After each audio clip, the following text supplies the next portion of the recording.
হয়তো lieutenant general কামরুলকে সেনা প্রধান করা হবে, এবং এই আতঙ্কে এখন লেফটেন্যান্ট জেনারেল কামরুলকেও সরিয়ে দেওয়া হবে আর ডক্টর খলিলুর রহমানকে ডেমোনাইজ করতে হবে। এই যদি হয় বাস্তবতা, এমন যদি হয় যে আপনি একজন যোগ্য সিভিলিয়ানকে সেলিউট করতে আপনি কুণ্ঠাবোধ করেন, তাহলে আপনার প্রফেশনের প্রতি আপনি নিজেই তো আপনার শ্রদ্ধাবোধ হারাচ্ছেন। নিরাপত্তা উপদেষ্টা হিসেবে বেসামরিক ব্যক্তির এইটাই ছিল। হ্যাঁ, এখন আচ্ছা দেখেন, এই যে তিনি একজন সিভিলিয়ান হতে পারে, কিন্তু আপনি দেখেন ভারতের নিরাপত্তা উপদেষ্টা একজন সিভিলিয়ান, মার্কিন যুক্তরাষ্ট্রের সিভিলিয়ান, এমনকি পাকিস্তানেও এর আগের নিরাপত্তা উপদেষ্টা যিনি ছিলেন তিনিও সিভিলিয়ান ছিলেন। একজন সিভিলিয়ান নিরাপত্তা উপদেষ্টা হিসেবে থাকবে, এটাই তো স্বাভাবিক, এটাই কাম্য, সভ্য জগতে এটাই হয়ে থাকে। আজকে বাংলাদেশে যদি সামরিক বাহিনী এটা মেনে নিতে না পারে, তাহলে বলতে হবে যে এখানে তাদের একটা ইনফেরিয়রিটি কমপ্লেক্স, এবং সামরিক বাহিনীর কোন অফিসারের এই যোগ্যতা রয়েছে নিরাপত্তা উপদেষ্টা হতে পারবে? খলিলের নখের কাছাকাছি কি কেউ আসতে পারবে? সামরিক বাহিনী প্রধান তো তার পুত্র তুল্য ডক্টর খলিলের। সামরিক বাহিনী প্রধান যে একটা মাদ্রাসা বা স্কুলের ছাত্র হিসাবে তার যে জ্ঞান ছিল এক সময় বাল্যকালে, তার সেটাই হচ্ছে তার খলিলুর রহমান এর সাথে তুলনা করলে তার অবস্থান। তিনি কি সেটা জানেন না? তিনি কি বোঝেন না যে কতখানি কঠিন বাংলাদেশের অস্তিত্বজনিত কূটনীতি? কিন্তু পুরো ব্যাপারটা কি আমি বলি যে তারা ইচ্ছা করে এই যে বেসামরিক, তাছাড়া সেখানে সামরিক বিষয়গুলো দেখার জন্য তো লেফটেন্যান্ট জেনারেল হাফিজ রয়েছে। খলিলুর রহমানের তো সময় নাই সামরিক বাহিনী বিষয়ে দেখাশোনা করার, তিনি তো সেখানে কখনো মাথা ঘামায় নাই। স্যার এখানে একটা আবেগের কথা বলি। আমাকে এক সেনা কর্মকর্তা বলছিলেন যে আপনি দেখছেন ডক্টর খলিলকে নিরাপত্তা উপদেষ্টার দায়িত্ব দিচ্ছে, একজন বেসামরিক লোককে এখন সেলিউট করতে হবে। তাই বললাম ডক্টর খলিল তো একজন যোগ্য লোক, তাকে সেলিউট করলে কি সমস্যা ভাই? তোমরা তো চুপ্পুতে সেলিউট করো না। চুপ্পুতে একটা চোর, প্রতিষ্ঠিত চোর, এসালামের সহযোগী, এটা তো প্রতিষ্ঠিত। এটা খুবই চিন্তার বিষয় যে দেখেন এদের মানসিকতা কোন স্তরে নেমেছে, কিভাবে, কি উদ্ভট চিন্তা। তুমি ওরা বাংলাদেশের নাগরিক, তোমার পেছনে বেসামরিক মানুষের টাকায় তোমার অস্তিত্ব, তোমার বেতন, তুমি জাতিসংঘে যাচ্ছ, আজ পর্যন্ত কখনো তুমি সত্যিকারের যুদ্ধে অংশগ্রহণ করোনি, যুদ্ধ হয়েও যাওনি। জাতিসংঘে যেটা করছো সেটা খুব ভালো কথা, কিন্তু একজন সামরিক বাহিনী অফিসার তো যুদ্ধে গেলে তার সত্যিকারের প্রফেশনাল কম্পিটেন্স বোঝা যায়। সেই তুলনায় তুমি জাতিসংঘে যা করছো সেটা তো দীর্ঘ সময় ব্যাপী একটা পুতুল খেলা। পুতুল খেলা করে তুমি মনে করো যে তুমি সামরিক যুদ্ধে যে তোমার উৎকর্ষতা প্রমাণ করার কোনো প্রয়োজন নেই, এটা হতে পারে? আর বেসামরিক ব্যক্তিকে তুমি সেলিউট করবে না?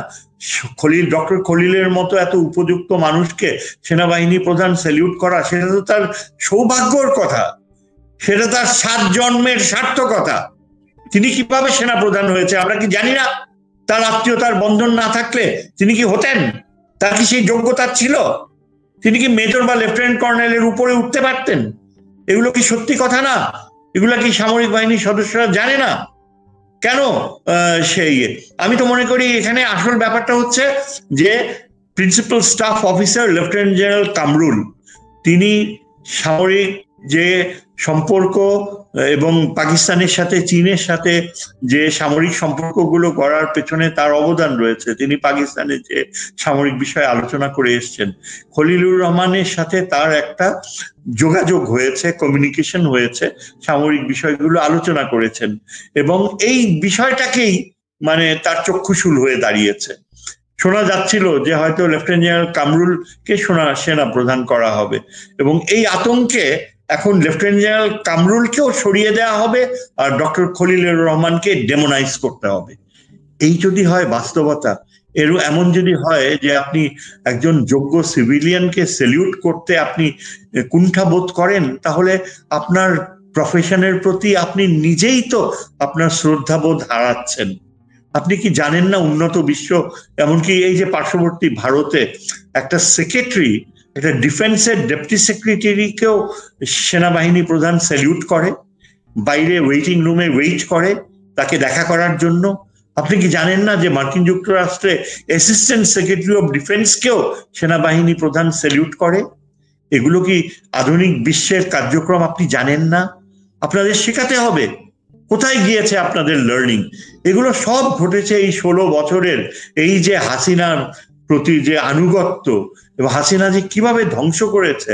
আজকে ডক্টর খলিল যেখানে তাকে অত্যন্ত সম্মানের সাথে সামরিক বাহিনীর এই দরবারে তাকে নিয়ে যাওয়া উচিত ছিল, তিনি বক্তৃতা দিতে পারতেন, তিনি তাদের বুঝিয়ে বলতে পারতেন, সেটা কিচ্ছুই করা হয়নি। সেটা না করে বরং এই যে তার স্ট্যাটাস, তিনি একজন সিভিলিয়ান, এই প্রশ্ন ওঠে। এই প্রশ্ন কিভাবে ওঠে, কেন ওঠে? তাহলে তো আমাদের কোনো দরকার নাই এখানে যদি সিভিলিয়ান। হ্যাঁ বলেন। এবং স্যার গত কয়েকদিনের যে মুভ, এই মুভে আমার স্যার যে একজনের সঙ্গে কথা হচ্ছিল এখানকার বিভিন্ন বিষয়ের সঙ্গে সংযুক্ত, তারা বলছিলেন যে সেনাবাহিনী প্রধানের বর্তমান যে মুভ বা রোহিঙ্গা ইস্যু, করিডোর ইস্যু বা অন্যান্য ইস্যু নিয়ে তার যে বক্তব্য, পাশাপাশি জাতিসংঘের তদন্তে তিনি অসহযোগিতা করেছেন, আবার এখন দোষ চাপাচ্ছেন সরকারের উপরে, এগুলো কিন্তু আমাদের শান্তিরক্ষী মিশনের উপরেও কিন্তু প্রভাব ফেলবে কিন্তু স্যার, যদি বেশি বাড়াবাড়ি হয়, যদি এমন যদি মনে হয়। আপনার কি মনে হয় স্যার? অ্যাবসলিউটলি, আপনি বুঝতেই পারবেন না। জাতিসংঘ এবং আন্তর্জাতিক বিশ্ব, এমনকি স্বয়ং মার্কিন যুক্তরাষ্ট্র, তারা কিন্তু এসব অবজার্ভ করে। তারা they will give you the rope, যথেষ্ট আপনাকে রোপ দিবে so that you can hang yourself. কাজেই এইসব কার্যকলাপ, এই যে জাতিসংঘের যে উদ্যোগকে এইভাবে ইয়ে করা, প্রত্যাখ্যান করার মানসিকতা, এই যে আপনার এত ধ্বংস, এত গোলাগুলি, যে ওয়ার ক্রাইমস কমিটেড হয়েছে, এবং সেনাবাহিনীর যেসব জেনারেলসরা এইসব খুনের সাথে সরাসরি যুক্ত ছিল, এবং আমরা এটাও জানি যে যথেষ্ট প্রমাণ রয়েছে ভারতের সামরিক বাহিনীর সদস্যরাও বাংলাদেশে ঢুকে তারা গোলাগুলি করেছে। পুরো বিষয়টা ভারতের অজিত দোভাল তারই নিয়ন্ত্রণে ছিল, এবং হাসিনাকে যে প্লেনে ফেরত পাঠানো হবে সেখানেও কিন্তু অজিত দোভালের সিদ্ধান্ত ছিল। এসব কিন্তু সব জানাজানি হয়েছে। এসব আন্তর্জাতিক ট্রাইব্যুনালে আসলে পুরো বিষয়টা আসবে, এবং তখন আপনি কোথায় পালাবেন? কাজে এইখানে এই যে আপনার সংশ্লিষ্টতা, এটা বাংলাদেশের সেনাবাহিনীর জন্য অত্যন্ত ক্ষতিকর, এবং এগুলো পূর্ণ বিচার হওয়া উচিত। আমি জানি আমাদের অত্যন্ত সাহসী, মেধাবী যারা চাকরিচ্যুত হয়েছে অনেক অফিসার, তারা বিচার পাচ্ছে না।